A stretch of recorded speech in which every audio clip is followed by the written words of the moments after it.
사도행전 6장 1절에서 7절 말씀입니다.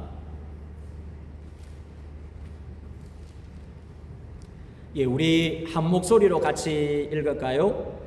그때에 제자가 더 많아졌는데 헬라파 유대인들이 자기의 과부들이 매일의 구제에 빠짐으로 히브리파 사람을 원망하니 12 사도가 모든 제자를 불러 이르되 우리가 하나님의 말씀을 제쳐놓고 접대를 일삼는 것이 마땅하지 아니하니 형제들아 너희 가운데서 성령과 지혜가 충만하여 칭찬받는 사람 7을 택하라. 우리가 이 일을 그들에게 맡기고 우리는 오로지 기도하는 일과 말씀 사역에 힘쓰리라 하니 온 무리가 이 말을 기뻐하여 믿음과 성령이 충만한 사람 스데반과 또 빌립과 브루고로와 니가노르와 디몬과 바메나와 유대교에 입교했던 안디옥 사람 니골라를 택하여 사도들 앞에 세우니 사도들이 기도하고 그들에게 안수하니라. 하나님의 말씀이 점점 왕성하여 예루살렘에 있는 제자의 수가 더 심히 많아지고 그다음 제사장의 무리도 이도에 복종하니라. 아멘. 제가 잠시 한번 더 기도하겠습니다. 하나님 감사합니다. 오늘도 귀한 주님의 말씀을 상고하게 하심을 감사합니다. 연약하고 부족한 자가 주의 말씀을 증거합니다. 주님께서 함께해 주시고 은혜 베풀어 주시옵소서. 감사하며 예수님의 이름으로 기도합니다. 아멘. 2025년은 종교개혁 508년째 되는 해입니다. 마르틴 루터가 1517년 10월 31일에 비텐베르크 성교회문에 가톨릭의 면죄부 판매를 비판하는 내용의 95개조 반박문을 붙인 날입니다. 현재 비텐베르크 성교회 철문에 보면 루터의 95개조 반박문이 아주 작은 글씨로 새겨져 있는 것을 보았습니다. 이 사건은 종교개혁의 시작을 알리는 중요한 계기가 되었습니다. 개신교회들 사이에서는요, 이 종교개혁을 굉장히 큰 기념일로 지킵니다. 저번 주일날 이렇게 이제 종교개혁 기념주일도 지키고 31일이 되면 우리 개신교회는 우리 학교도 쉬었죠. 개신교 학교도 쉬면서 이 날이 얼마나 중요한 날인가를 기념하는 날입니다. 역사적으로도 굉장히 중요했지만 우리 교회사적으로도 엄청나게 중요한 그런 사건이었습니다. 이 일은 단지 16세기의 역사적 사건이 아니라 오늘날 교회가 여전히 개혁되어야 할 공동체임을 일깨워줍니다. 중세 교회가 정치, 사회 제도와 깊이 결합되어 있었던 반면에 종교개혁은 교회가 제도보다 성경과 은혜와 믿음 중심으로 돌아가야 한다는 주장이었습니다. 오늘은 우리의 믿음의 핵심 교리 가운데 하나인 하나님의 예정에 대해서 배워보도록 하겠습니다. 하나님의 예정은요, 소요리 문답 7문답입니다. 하나님의 예정이 무엇입니까? 소요리 문답 7문답에 하나님의 예정이 무엇입니까? 이렇게 묻습니다.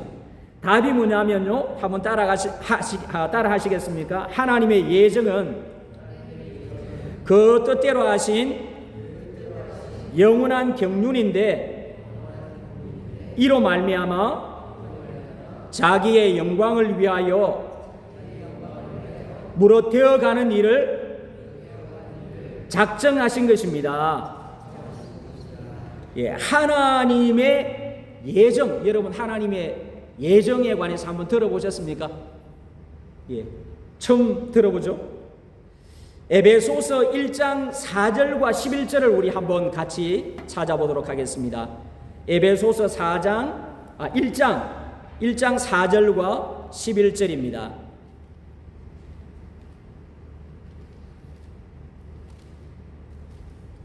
1장 4절 찾으셨으면 같이 읽을까요?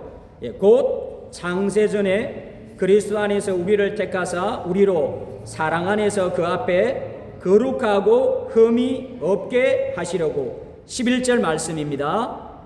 모든 일을 그의 뜻의 결정대로 일하시는 이의 계획을 따라 우리가 예정을 입어 그 안에서 기업이 되었으니. 1장 4절 말씀 보니까 어떻게 되어 있습니까? 창세 전에 그리스도 안에서 우리를 택하셨다. 이 세상이 지어지기 전에 예수님 안에서 우리를 택하셨다. 우리로 사랑 안에서 그 앞에 거룩하고 흠이 없게 하시려고 그 기쁘신 뜻대로 우리를 예정하셨다. 5절에 보니까 예수 그리스도로 말미암아 자기의 아들들이 되게 하셨다. 11절에도 어떻게 되어 있습니까? 모든 일을 그의 뜻대로 결정대로 일하시는 이의 계획을 따라. 누가 그렇게 하시죠? 하나님께서. 우리가 예정을 입어 그 안에서 기업이 되었다. 여러분, 이 세상의 모든 일은 하나님께서 예정하셨습니다. 예정이라는 말이 좀 어렵지요? 영어로는 predestination. destination이라는 것이 목적이지 않습니까? 목적지, 목적, 이런 말입니다. pre라는 것이 미리니까 미리 계획이나 목적이 정해졌다는 그런 말입니다. 하나님께서 세상이 창조되기 전에 우리의 구원과 인생의 궁극적인 목적을 미리 정하셨다는 가르침입니다. 이 때문에 우리가 이 세상에서 우연적인 일이 없습니다. 이 세상에 우연은 없습니다. 여러분, 우리가 보기에 우연히 일어나는 것처럼 보입니다. 우리가 다니다 보면 사고나 이런저런 사고들이 우연히 일어나는 것 같습니다. 운전자가 부주의해서 일어나는 것 같습니다. 물론 부주의한 것도 맞지요. 그러나 그 모든 것이 하나님의 계획 아래에 있다는 것입니다. 성경에 보면 열왕기상 22장 34절에 보면 한 사람이 무심코 활 수위를 당겨서 쏘았습니다. 그 화살이 누구를 맞췄습니까? 아합 왕을 맞추죠. 아합 왕을 맞추는데 아합 왕이 갑옷을 입었습니다. 갑옷이 비늘 같은 걸로 이렇게 해가지고 다 해서 화살로 뚫지 못하죠. 아니면 뭐 작은 쇠사슬 같은 걸로 해가지고 다 이렇게 했는데 갑옷의 솔기를, 옆구리를 맞춰가지고 아합이 죽게 됩니다. 그 이전에 어떤 예언이 있었냐면 이 아합 왕이 길랏 라못은 우리 땅인데 왜 아람이 지금 차지하고 있냐고. 우리가 남유다의 왕이 왜 우리가 길랏 라못을 빼앗죠. 남왕국 유다 왕과 북왕국 아합 왕이 동맹을 못가지고 길랏 라못, 지금으로 말하면 요르단에서 좀 동쪽으로 올라가고 갈릴리 못에서 좀 남동쪽으로 한 40km 정도에 있는 위치에 길랏 라못이 있습니다. 그 땅을 아람이 차지하고 있으니까 이 땅은 원래 우리 땅이었는데 왜 지금까지 아람이 차지하고 있냐고. 우리가 빼앗자고. 그래서 남유다의 여호사밧이 북쪽 아합 왕을 찾아가가지고 우리가 빼앗읍시다. 그러니까 아합은 그러지 않아도 이렇게 땅이 탐이 났는데 그럽시다. 그러면 우리가 올라가서 전쟁을 하는데 이 전쟁이 하나님의 뜻 가운데 있는지 그렇지 않은지 물어봅시다. 선지자 400명을 불러가지고 다 물어봅니다. 왕이시여 올라가십시오. 반드시 왕이 차지할 수 있습니다. 또 뿔 같은 걸로 만들어가지고는 왕이요 이런 것을 만들어가지고 당신이 올라가서 적군을 찌르고 승리할 거라고. 400명이 이구동성으로 다 승리한다고 얘기합니다. 그래도 요사밧 왕이 좀 불안하니까 여기에 다른 선지자가 없습니까? 있습니다. 그 미가라는 선지자가 있는데 그 선지자는 항상 나쁜 예언만 합니다. 그 사람 항상 나쁜 예언만 하니까 그 사람 예언은 듣지 않는 게 좋습니다. 그래도 한번 들어봅시다. 미가야가 와서 뭐라고 얘기합니까? 하나님께서 이 천사의 입을 통해서 모든 선지자의 입에 거짓을 넣었습니다. 당신이 지금 올라가면 아합 왕 당신은 죽을 거라고. 그래 어디 내가 전쟁을 하고 돌아와서 내가 살아 돌아오면 당신을 가만두지 않겠다고 미가야를 가두죠. 어떻게 됩니까? 이 미가 선지자의 예언대로 아합 왕이 죽게 됩니다. 그냥 우연히 군사 한 사람이 화살을 갖다가 왕처럼 보이니까 쏘았는데 그게 우연히 보인 것 같은데 아합 왕이 하나님께서 미리 예언하신 대로 아합 왕을 죽이게 됩니다. 그리고 우리가 이렇게 성경에 보면 우연한 일이라고 생각하는데 룻기에도 보면 그런 말이 있지 않습니까? 룻도 보면 시어머니를 따라와가지고 모압 여인인데 시어머니를 따라와가지고는 그 이제 먹을 게 없으니까 제가 일전에도 말씀을 드린 적이 있는 것 같습니다. 밀 이삭을 주우러 갔었는데 성경에 보면 어떻게 되어 있습니까? 룻기 2장 3절에 보면 1절부터 쭉 보면 우연히 엘리멜렉의 친족, 자기 남편의 형제의 친척 보아스에 속한 밭에 이르렀더라. 우연히 보아스의 밭에 들어갔어요. 우연히. 사람이 보기에 우연히 그냥 저기 사람들이 그 곡식을 베고 있으니까 우연히 들어갔어요. 그런데 이게 우연입니까? 우연이 아닙니까? 하나님의 계획이 있었다는 거죠. 그리고는 보아스와 결혼을 해가지고는 다윗의 정조모가 됩니다. 다윗의 정조모가 되고 다윗을 통해서 예수님이 태어나시는 놀라운 역사를 이루거든요. 그러니까 사람이 보기에는 우연인 것 같은데 우연이 없다는 거예요. 하나님께서 미리 작정하시고 예정을 해두시고 그 계획을 예정을 해두시고 작정하셔서 실행하시는 거예요. 그래서 이 세상에 우연은 없다는 것입니다. 여러분, 이 극단적인 예를 예수님께서 말씀하셨는데 예수님께서 뭐라고 말씀하시냐면 마태복음 10장 29절 말씀에 보면 참새 2마리가 한 아사리온에 팔리는 것이 아니냐. 그러나 너희 아버지께서 허락하지 아니하시면 그 하나도 땅에 떨어지지 아니하리라. 참새 2마리가 한 아사리온, 우리 지금 레바논 돈으로 하면 딱 10,000원 정도 됩니다. 10,000원 하면 우리 돈으로 한 100원쯤 됩니까? 여러분, 우리 옛날에 제가 어렸을 때나 제 아이들 자랄 때도 보니까 학교 앞에 병아리 팝니다. 병아리, 그죠? 그 병아리 10원 주면 100원짜리 요즘 옛날에 제가 어렸을 때는 10원 주면 한 마리도 주고 아저씨가 팔다가 다 못 팔면 2마리도 주고 그랬거든요. 그거 가져와가지고 대부분은 다 주는데 그래도 잘 키우면 좀 제법 큰 닭이 됩니다. 그런데요, 내가 이렇게 100원 주고 10원 주고 병아리 한 마리 사오는 것, 이것조차도 우연이 아니라는 겁니다. 이것조차도 하나님의 계획 속에 들어있다는 거예요. 그래서 이 세상에 우연은 없다는 것입니다. 여러분, 이 세상에 우연적인 건 없습니다. 여러분이 여기 와 있는 건 우연이 아닙니다. 괜히 엄마 아빠가 한국에서 살면 그냥 잘 살 건데 괜히 선교사 온다고 여기 와가지고 내가 이런 진고생을 하고 있네, 불평할 수 있습니다. 그런데 아니요, 하나님의 계획이 엄마 아빠의 인생의 계획이 아니고 여러분 인생에 대한 그런 계획들이 하나님이 가지고 계십니다. 이 세상에 참새 한 마리도 그냥 팔리는 게 우연이 아닌데 참새보다 여러분 우리가 얼마나 더 귀합니까? 돼지 2,000마리보다 우리가 더 귀한데요, 비교가 안 됩니다. 우리가 얼마나 귀한 사람인데 하나님이 그냥 보내셨겠습니까? 이 세상의 모든 일들은 하나님의 주권 가운데서 일어나는 일입니다. 모든 일이 하나님의 계획 안에 있다는 것입니다. 여러분, 이것이 하나님의 예정입니다. 하나님께서 우리를 구원하시기로 예정하셨는데 언제 예정하셨습니까? 에베소서 1장 4절 말씀 보니까 창세 전에, 영원 전에, 여러분 이 땅이 생기고 시간과 공간이 생기면 공간이 생기고 시간이 이렇게 흘러가지 않습니까? 근데 하나님께서 우리를 구원하시기로 언제 작정하셨습니까? 예정하셨습니까? 창세 전에. 여러분, 성경의 에베소서 1장 4절이나 11절이나 보면 하나님이 이 세상이 창조되기 전에 하나님께서는 우리를 구원하시기 위해서 다 계획을 해 두셨습니다. 우리를 언제 선택하셨습니까? 예수님께 창세 전에 우리를 선택하셨습니다. 그래서 그 뜻의 비밀, 에베소서 1장 9절 보면 그 뜻의 비밀을 우리에게 알리신 것이요, 그의 기쁘신 뜻대로 우리가 때가 차서는, 시간이 되어서는 우리가 예수님을 알게 되고 우리가 구원을 받게 되었다는 것입니다.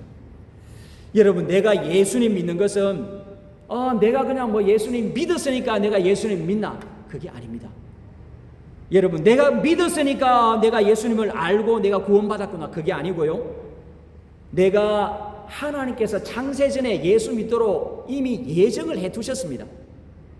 여러분, 내가 하나님께서 나를 예정을 해 두시고 내가 어떻게 살아야 할지 하나님께서 목적을 정해 주셨습니다.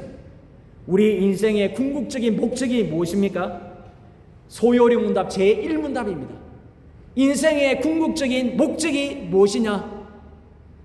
여러분의 인생 목적이 무엇인지 아십니까? 아무리 여러분 철학책을 많이 읽고 막 이렇게 저렇게 해도 이 대답을 찾지 못합니다.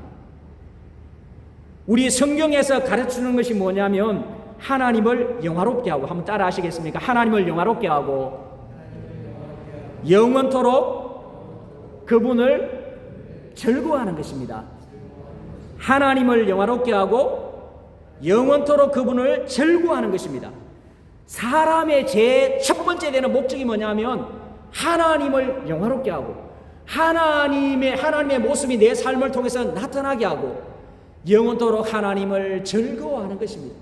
내 인생에 대한 모든 계획이 다 있음을 알고 감사하고 하나님께 기뻐하고 말씀을 기뻐하고 예배드리는 것을 기뻐하고, 이것이 우리 인생의 목적입니다. 여러분, 우리가 예수 믿는 것은 영원전에 예정이 되어 있습니다. 여러분, 영원전에 예정이 되어 있다고 하니까 그러면 이제 믿는 사람, 우리 예수 믿는 사람은 영원전에 예정이 되어 있고 예수 믿지 않기로 버림받은 사람도 영원전에 예정이 되어 있습니다. 이걸 유기라고 합니다. 유기견, 버린 개, 유기견이라고 하지 않습니까? 영원토록 버림받은 이것도 창세전에 영원전에 결정이 되어 있습니다. 불합리하잖아요. 그렇지 않습니까? 하나님이 예정하지 않으면, 하나님이 선택하지 않으면 내가 버림받아야 되는데 불합리하잖아요. 왜 하나님께서 우리를 어떤 사람은 예정을 해놓고 어떤 사람은 버리기로 작정을 하셨는가? 이해할 수가 없어요. 칼빈 선생님은 기독교 강요 3권 21절에서 영원한 선택에 대해서 얘기합니다. 이 선택은 하나님의 완전한 긍휼 때문에 우리가 예정을 입었다고 얘기합니다. 예정교리는 우리의 구원이 절대적으로 하나님의 은혜라는 사실을 강조합니다. 구원은 절대적으로 하나님께서 정하신 일입니다. 내가 믿음이 좋아서 그런 게 아닙니다. 하나님이 절대적으로 예정하시고 우리를 구원하시기로 계획을 하시고 예수님을 보내주셔서 우리 죄를 위해서 죽으셨습니다. 그리고 성령께서 역사하셔서 우리에게 믿음을 주셨습니다. 내가 믿는 게 아닙니다. 그래서 믿음은 자랑할 것이 없습니다. 믿음은 선물입니다. 0.0000001%라도 우리의 노력이나 공로가 들어가지 않습니다. 내가 왜 예수 믿었습니까? 하나님이 믿기로 예정을 해두셨어요. 작정을 해두셨어요. 그리고는 하나님께서 우리가 예수님을 알아가면 알아갈수록 뭘 알아갔냐면 거부할 수 없는 은혜를 우리에게 주셨습니다. 불가항력적인 은혜. 여러분 한번 따라 하시겠습니까? 불가항력적인 은혜. 내가 거부할 수 없는 은혜를 하나님이 주신 거예요. 하나님께서 예수님을 보내주시고 엄청난 사랑을 주셨는데 내가 거부할 수가 없어요. 여러분, 이것이 하나님의 예정이고 하나님의 사랑입니다. 하나님이 나를 사랑하시는데 거부할 수가 없는 거예요. 이게 이해가 안 돼요. 그래서 칼빈 선생님은 성경은 필요하고 유익한 지식은 하나도 빠뜨리지 않는 동시에 유익한 지식이 아니면 아무것도 가르치지 않는 성령의 학교다. 그러므로 성경에서 예정론에 대해서 밝힌 것을 신자들에게 숨기지 않도록 주의해야 한다. 그렇지 않으면 하나님이 주시는 복을 그들에게서 빼앗는 악한 자로 간주될 수 있으며 알려져서는 안 될 일을 선포했다고 성령을 비난하고 냉소하는 자로 보일 수도 있겠다. 여러분, 왜 교회에서 예정론 잘 안 가르치는 줄 아십니까? 예정론 가르치면 막 의문이나 이런 게 막 일어나요. 그러면 내가 지금 예수 믿는다고 이 교회에 앉아 있는데 내가 그러면 하나님의 예정이 안 됐으면 난 구원받지 못하는 게 아닌가? 내가 아무리 열심히 전도해도 내 친구, 내 부모님, 내가 이렇게 예정이 되어 있지 않으면 예수 믿지 않는 게 아닌가? 맞아요. 이해가 안 돼요.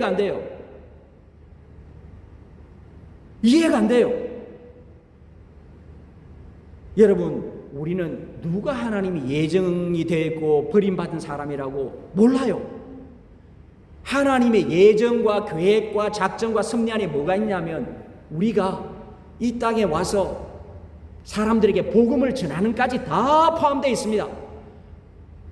제가 뒤에도 좀 말씀드리겠지만 하나님의 예정은 섭리론이 아니고요, 운명론이 아닙니다. 우리가 사람들에게 전도하는 것까지 다 포함돼 가지고 그게 하나님의 작정이에요. 여러분 요즘 유튜브에 나오는 거 보니까 그 수단의 어떤 목사님이신데 그 이슬람에서 기독교로 개종했어요. 수단도 그 이슬람이 굉장히 강하거든요. 근데 자기가 왜 이렇게 예수를 믿느냐 보니까 자기 학교에 딱 한 명 크리스찬이 있었는데 이슬람 애들이 완전히 그 애를 엄청 괴롭혔다는 거예요. 그래서 그 애를 하루는 야 우리 그 얘를 손봐주자 해가지고 완전히 밤에 이렇게 오는데 그 크리스찬 애들이 완전히 막 그 무슬림 애들이 몇 명 해가지고 완전히 애를 패가지고 죽은 줄 알았대요. 그런데 나중에 보니까 그 이제 살아있었고 학교를 다른 학교로 아마 옮겼답니다. 그리고 20년이 지나서 이 그 이제 무슬림이 어떤 계기로 예수님을 믿게 되었고, 그리고는 어느 날 자기 크리스찬 친구를 어느 집회에서 만났대요. 그리고는 그 크리스찬 친구에게 야 정말 내가 이제 예수님 믿게 되는데 정말 그때 내 미안하다고, 너무 미안하다고 사과를 하니까 이 친구 이름을 부르면서 야 네가 예수 믿어서 너무 감사하다고, 내가 봐 성경책에 내가 보여줄게, 내가 기도하는 친구들 목록이 있는데 네 이름이 제일 앞에 있잖아, 네 이름이. 그리고는 그 말을 듣고는 이 목사님이 그렇게 회개하면서 울었다는 거예요. 내가 그렇게 이 애를 때리고 했는데 야 얘가 내 기도 때문에 내가 구원을 받게 됐구나. 여러분 예정이라는 게 이해되십니까? 우리의 기도하고 전도하는 것까지 다 포함되어 있어요. 우리의 의지까지 다 포함되어 있어요. 그냥 하나님이 결정론적으로 딱 정해놓은 게 아니에요. 운명론적으로 딱 정해놓은 게 아니에요. 여러분 하나님께서 우리가 그 예수님께서 그 십자가 위에서 달릴 때도 어떻습니까? 한편 강도는 예수님 당신의 나라에 임하실 때 나를 기억해 주십시오 하면서 한편 강도는 십자가에 달려서 구원받습니다. 한편 강도는 막 욕합니다. 여러분 어떤 사람이 예정이 되어 있고 안 되어 있고 어떻게 압니까? 전도해 보면 압니다. 안 믿으면 끝까지 안 믿는 사람이 있어요. 끝까지 안 믿는 사람이 있습니다. 죽을 때까지 안 믿는 사람이 있어요. 정말 기도하고 끝까지 이 사람이 했는데 죽을 때까지 안 믿는 사람이 있습니다. 그런 사람은 어떻습니까? 우리가 하나님의 뜻을 다 이해하지 못하지만 저 사람은 하나님이 참 죄송하지만 버리기로 작정된 사람이구나. 그런데 반대로 예수 믿지 않았는데 마지막에 병이 들어가지고 침상의 마지막에 예수님을 믿고 죽는 거예요. 십자가에 달린 강도처럼 평생 믿지 않았는데 마지막에 병 들어가지고 자녀들이 일평생 기도하고 아버지 예수님 믿으시라고, 예수 믿고 천국 가라고, 그리고는 예수님 믿고 평안하게 돌아가십니다. 이 사람은 뭡니까? 우리가 하나님의 뜻을 다 알 수 없지만 이 사람은 예정이 되어 있다는 거예요. 하나님이 그 순간까지 왜 좀 일찍 믿고 이렇게 했으면 좋은데 왜 그렇게 우리가 모르냐? 하나님의 뜻이 있어요. 우리는 몰라요. 그러나 하나님께서 예정하시고 우리가 기도하고 전도하게 하나님께서 그렇게 모든 것을 다 포함하고 있는 이것이 하나님의 예정입니다. 여러분 누구는 선택했고 누구는 유기하고 이삭은 선택하고 이스마엘은 버리십니다. 야곱을 선택하고 에서는 미움을 낳습니다. 우리는 몰라요. 왜 하나님이 그렇게 하시는지. 근데 로마서 9장 말씀 보면 어떻습니까? 하나님께서 긍휼히 여길 자를 내가 긍휼히 여기고 내가 버릴 자를 버린다. 불쌍히 여길 자를 불쌍히 여기고 어떤 사람은 완악하게 한다. 바로를 얼마나 그 마음을 완악하게 했습니까? 하나님은 어떤 사람은 완악하게, 어떤 사람은 긍휼히 여기고 하나님께서 하신다는 거죠. 그런데 우리가 왜 이해가 되지 않습니까? 우리가 왜 이해되지 않습니까? 첫째는 우리의 교만 때문입니다. 우리가 너무 교만하고 하나님이 그렇게 하실 수 있어? 하나님이 그렇게 하시는 것은 우리 이해할 수 없어. 그 하나님이 무슨 그런 하나님이 계셔? 하나님이 왜 나의 사랑하는 사람을 데리고 가서 나 그런 하나님 믿지 않아. 나 이해하지 못하. 교회를 떠나는 사람이 많습니다. 내가 하나님의 주권을 인정하지 않기 때문에 그렇습니다. 그리고 하나님의 뜻과 계획을 우리는 다 이해하지 못해요. 제가 서울에 가서 한 교회에서 선교 보고를 했는데 보고를 하고 나와서 어떤 장로님 처음에는 몰랐어요. 막 너무 가슴 아파하면서 인사를 하시더라고요. 그리고는 이제 제가 요 비슷한 설교를 했던 것 같습니다. 하나님 뜻이 있다고. 근데 그 장로님이 아들이 그 아주 유명한 의대에 다녔는데 아들이 그 수련 과정에서 그 레지던트 하면서 이렇게 수련을 받고 있었는데 밤에 자다가 천국 간 거예요. 이거 하나밖에 없는데 그 장로님은 너무 마음이 아파, 권사님하고 너무 마음이 아파가지고 기도에 나오신 거예요. 이해할 수 없어요. 이해할 수가 없습니다. 하나님 왜 그렇게 하십니까? 정말 귀하디 귀한 아들인데 이해가 안 돼. 이해가 안 돼. 우리 이해할 수 없어요. 하나님의 뜻과 계획을 우리는 이해할 수 없습니다. 여러분, 삼위일체 우리 다 이해됩니까? 물론 우리가 개념적으로 삼위일체 이해를 하죠. 삼위일체를 완벽하게 이해를 시켜주는 그런 단체가 어딘지 아십니까? 이단입니다. 이단. 제가 전 시간에도 말씀드렸잖아요. 양태론. 하나님은 어떤 때는 이렇게, 어떤 때는 예수님, 어떤 때는 성령으로 나타났다. 하나님은 이렇게 우리 태양도 이렇게 보면 태양이 하늘에 있는데 태양이 어떤 때는 뭐 모양도 있고 열도 있고 빛도 있잖아. 하나님이 어떤 때는 이렇게, 어떤 때는 저렇게 바꿔 나타나잖아. 이해 잘 되잖아요, 여러분.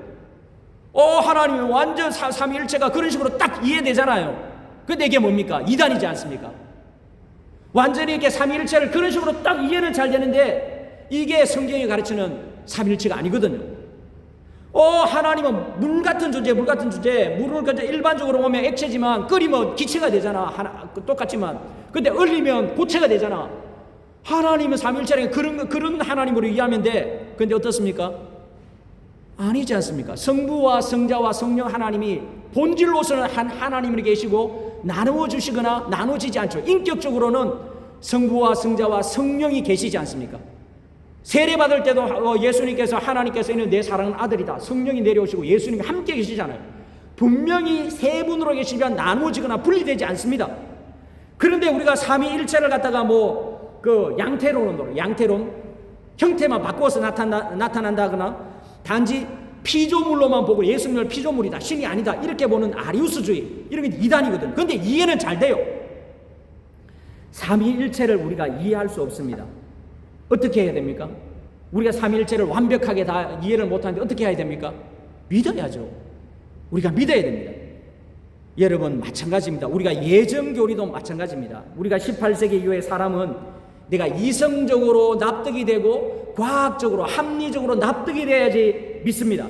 내가 이성적으로 납득이 되지 않으면 믿지 않습니다. 사람들이 한번 납득시켜봐. 하나님 보여줘봐. 하나님 이해시켜줘봐. 우리가 어떻게 하나님을 이해합니까? 하나님이 너무나 크신데 우리가 하나님을 이해하려면 우리가 하나님보다 더 커야 되지 않습니까? 사람이 얼마나 미련합니까? 여러분, 사람이 우리가 신명기 민수기에도 보면 어떻게 됩니까? 모압 왕 발락이 이 발람을 초청하니까 하나님이 가지 말라고 했는데 모압 왕이 높은 사람 보내고 또 보내고 선물도 많이 보내니까 어쩔 수 없이 이제 갑니다. 당나귀를 타고 이제 좁은 길을 이제 좁은 담벼락을 지나가는데 당나귀가 막 가지 않으려고 합니다. 막 이렇게 당나귀는 이제 하나님 눈을 열어 주셔가지고 그 하나님의 천사가 칼 들고 이제 발람을 죽이려고 딱 있으니까 막 가지 않으려고 합니다. 근데 이 발람이 채찍으로 막 때립니다. 그러니까 하나님께서 이제 천사가 입을 열어줘가지고 너 왜 내 때려? 당나귀가 왜 당신 나 때리냐고? 너 왜 내 말 듣지 않냐고? 내가 지금 일평생 당신의 말을 거역한 적이 있었냐고? 없었다고. 그리고는 이제 이 발람의 하나님께서 그 발람의 눈을 열어주니까 하나님의 천사가 칼을 들고 있습니다. 그리고는 엎드려가지고 하면서 이렇게 무슨 말을 합니까? 너는 내가 시키는 말만 해라. 사람이 어떻습니까? 이성으로 다 납득이 안 되거든요. 여러분, 우리 동물도 그렇지 않습니까? 개는 뭔가 이렇게 바깥에 뭔가 이게 뭐 호랑이나 이렇게 있어가지고 막 짖고 이렇게 하는데, 제가 왜 짖지 오늘? 그렇지 않습니까? 우리의 어떤 이성적인 거나 감각이나 이런 것들이 너무나 제한되어 있습니다. 이런 걸로 우리가 어떻게 하나님을 이해할 수 있습니까? 예정론도 마찬가지입니다. 우리는 하나님의 섭리와 예정을 다 이해하지 못합니다. 이 세상에 우리가 이해하지 못하는 많은 일들이 있습니다. 그런데 중요한 것은 무엇입니까? 하나님께서 우리의 모든 삶, 아담과 하와가 타락하는 이 모든 것도 알고 계셨습니다. 만약에 몰랐다면 하나님일까요? 하나님이 아니시죠.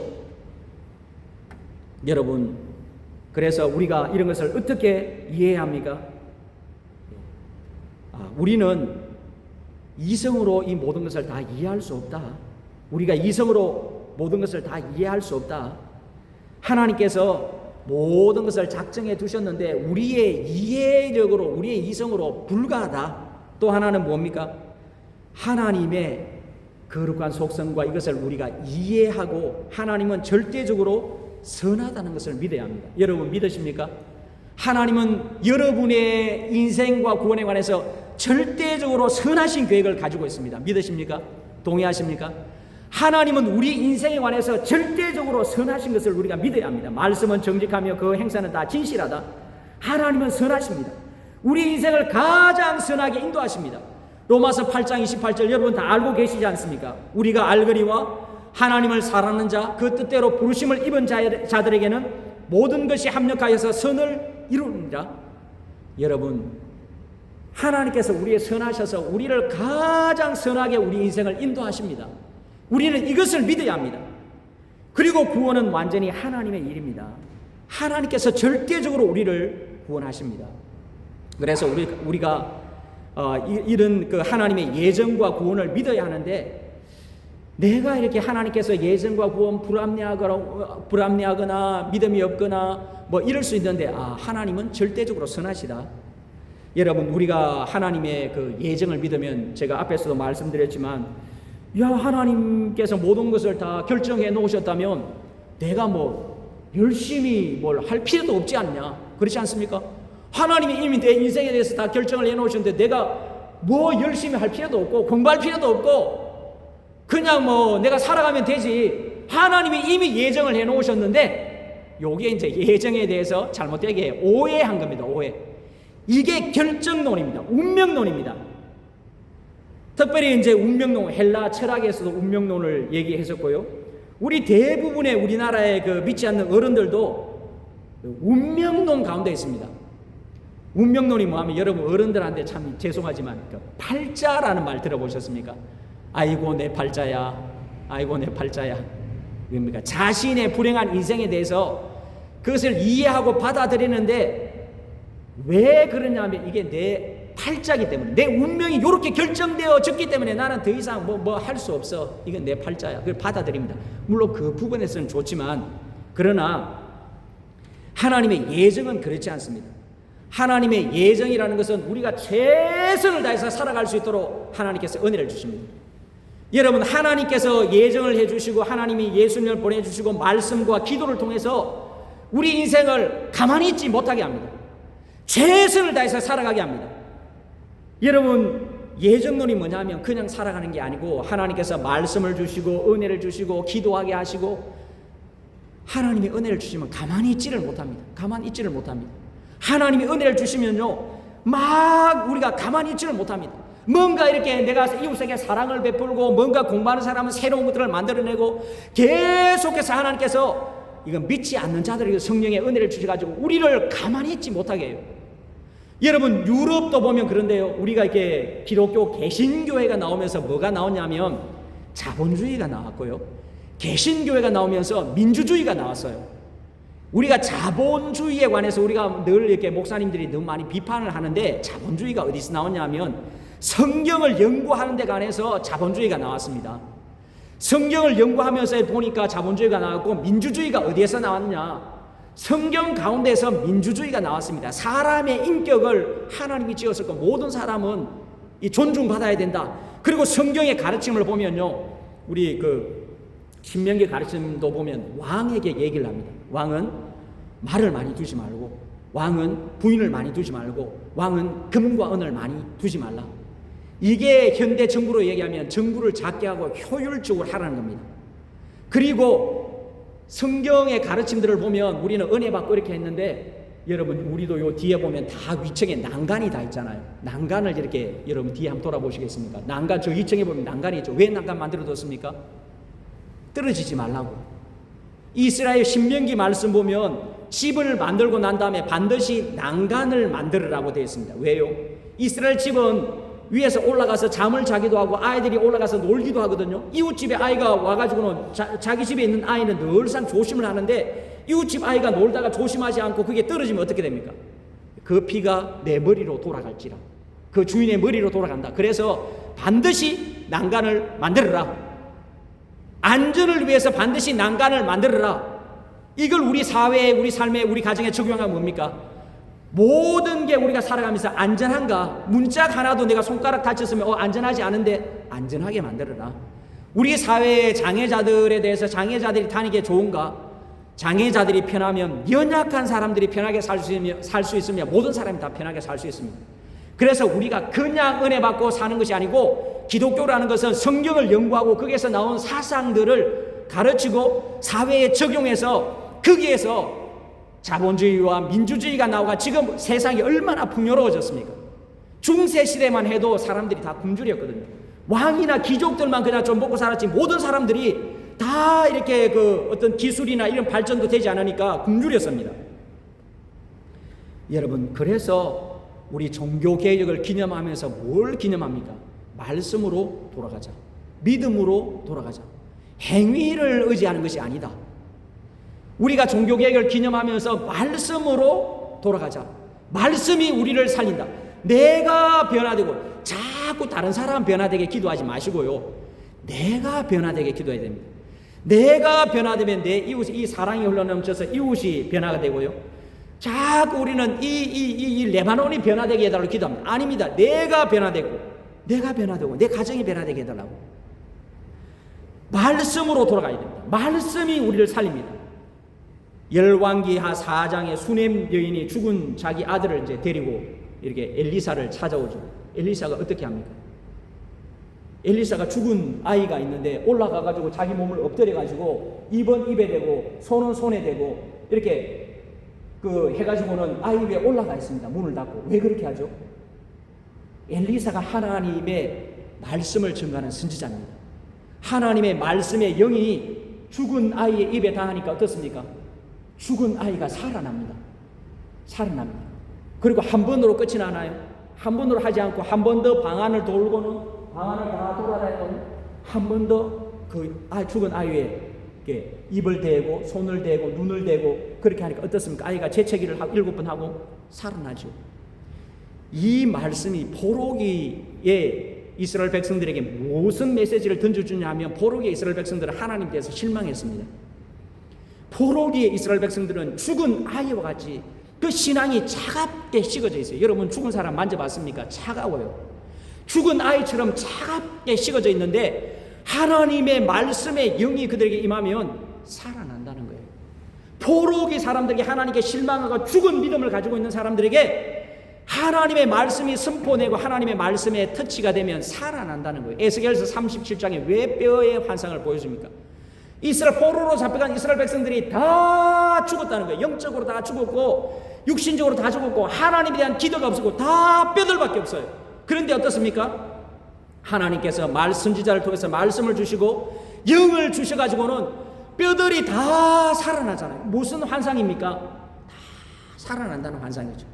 하나님의 말씀이 선포가 되고 성령의 역사가 있으면 죽은 영혼들이 다 살아난다는 거예요. 여러분 믿으십니까? 동의하십니까?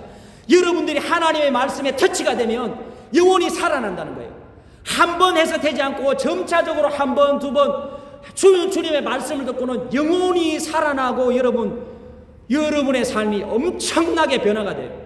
이게 개신교의 핵심이고 이런 것들 때문에 우리가 종교개혁을 진행하면서 말씀으로 다시 돌아가자. 내가 행위에 빠져 있는 것은 아닌가?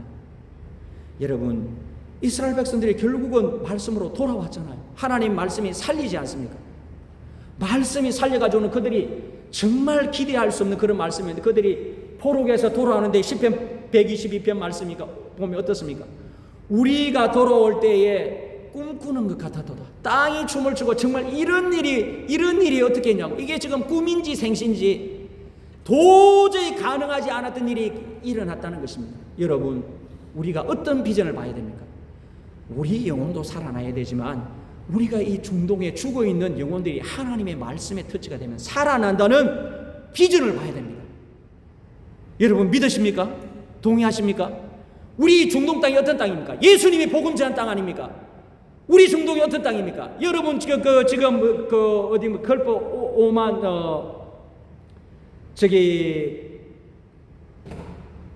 사우디 반도 끝쪽에 있는 그 나라 이름이 까타르입니까?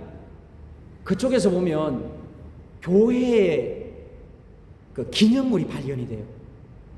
이 아라비아 반도와 북아프리카하고 그 다음에 지금 우리가 안디옥 교회, 사도행전에 지금 우리가 읽는 이 안디옥 교회 좀 가면은 이제 안디옥 교회가 나오는데 그 어디입니까? 이 중동 전체잖아요. 안디옥 교회 지금은 이제 그 터키 땅이지만 거기서 우리가 지금 여기서 오론테스 강 있지 않습니까? 우리 레바논에 가면은 그 오론테스 강에 발원지가 있는데 베카 계곡 넘어 오론테스 강이 북쪽으로 흘러가, 그게 어디로 내려가냐면 북쪽으로 흘러가지고 터키의 홈스 하마 땅을 돌아가가지고 사도 바울이 첫 번째로 배를 타고 간 아탈리아라고 하는 그곳입니다. 중동 전체 우리가 어떤 비전을 봐야 하냐면 말씀이 선포되면 영혼이 살아난다. 여러분 비전을 봐야 됩니다. 믿으십니까? 이 비전을 보고 우리가 기도해야 됩니다. 기도하면 누가 역사하십니까? 성령이 역사하십니다. 하나님이 역사하십니다. 여러분 주님의 말씀의 능력이 얼마나 대단한지 죽은 영혼이 살아난다니까요. 이 죽었던 영혼들이 말씀이 선포되고 말씀에 가면 한 번이 될지 않아도 말씀을 듣고 선포되고 말씀의 영이 함께하면 살아난다는 것입니다. 사랑하는 여러분, 주님께서는 제가 말씀을 정리하겠습니다. 주님께서는요 우리가 말씀으로 돌아가고 기도하면, 제가 오늘 기도를 좀 더 강조하려고 했는데 여러분 하나님이 우리에게 자신의 뜻을 이루기 위해서 기도하게 하십니다. 지혜를 주십니다. 제 말씀을 드려서 죄송한데 제가 정말 그 신대원 갈 때 제가 공부를 안 했거든요. 제가 그 초등학교 6학년 때부터 그 운동을 시작해가지고 고3 될 때까지 공부를 안 했습니다. 정말 하나님의 은혜로 그 고3 졸업하기 한 달 전에, 그 방학하기 한 달 전에 고3 10월 달에 첫 교회를 갔습니다. 그리고는 6년 만에 신대원을 갔는데요. 제가 공부를 하지 않았습니다. 하는 척은 했는데 영어의 명사가 뭔지도 모릅니다. 물론 지금도 잘 모르지만요. 그런데요, 하나님께서 저를 구원하시고 비전을 주시기를, 나도 선교사가 돼야 되겠다. 선교사 되면 어떻게 하면 되지? 제가 처음에는 그 체육대학원을 가서 체육으로 선교를 하면 좋겠다 이런 생각을 했습니다. 그런데요, 저희 그 담당 목사님께서 그렇게 하지 마시고 신대원 가세요. 제 때만 저희 총신 신대원에 갔는데 저희 반에만 서울대 학생이 5명 있더라고요. 정말 공부 잘하더라고요. 저는요 공부해본 기억이 없어가지고 히브리어를 공부하는데, 히브리어 헬라어를 공부하는데 히브리어를 같이 했는데 수업 시간이 있는데요, 쪽지 매 시간마다 쪽지 시험이 있거든요. 일주일에 두 번인가 3번 있었는데 쪽지 시험 중간 기말을 다 100점을 맞더라고요. 히브리어를 공부하는데 공부하는 사람은 다르더라고요. 저도 정말 열심히 했는데 은사가 다르구나. 유명한 학교 나온 학생들 수두룩해요. 제가 이렇게 면접을 이제 보는데 제가 지방대 체육학과 딸아시 나와가지고 교수님이 그냥 위로하는 거지. 자네가 들어오면, 혹시 들어오면 내하고 테니스 치면 되겠다고. 저는 이제 떨어졌구나. 그런데 제가 준비하면서 하나님이 정말로 열심을 주십니다. 정말 하나님이 열심을 주시고 기도하게 하시고 정말 믿음을 주시고 낙심하고 이랬을 때 열심을 주시고 믿음을 주시고 하나님이 이루어 가신 걸 느꼈습니다. 여러분, 하나님이 우리 삶을 멋지게 계획해 주셨습니다. 이게 하나님의 예정입니다. 우리 생각하고 달라요. 제가 예수님 안 믿고 살았다면 뭐밖에 못하겠습니까? 지금 보면 정말로 잘 됐다면 체육교사 하다가 이렇게 체육교사도 좀 쉽지 않았습니다. 저희 때 교사하는 건 엄청나게 힘들었거든요. 정말 힘들었습니다. 다이아바스. 정말 저희가 하나님께서 우리는 탁월한 삶으로 우리를 인도하십니다. 정말 탁월한 삶으로 인도하시고 이게 우리가 예정의 신앙을 가지고 있는 그런 우리 신앙입니다. 주님의 말씀을 듣고 기도하면 성령이 그냥 가만두지 않아요. 막 우리에게 열정을 주시고 우리로 하여금 탁월한 일을 하게 하십니다. 다 그런 하나님이 그렇게 우리의 삶을 인도하셨습니다. 사랑하는 여러분, 저와 여러분이 말씀으로 회복되시고 정말 기도함으로 하나님의 탁월함이 뭔지 경험하시는 그런 저와 여러분 될 수 있기를 주의 이름으로 축복합니다. 기도하겠습니다. 하나님 감사합니다.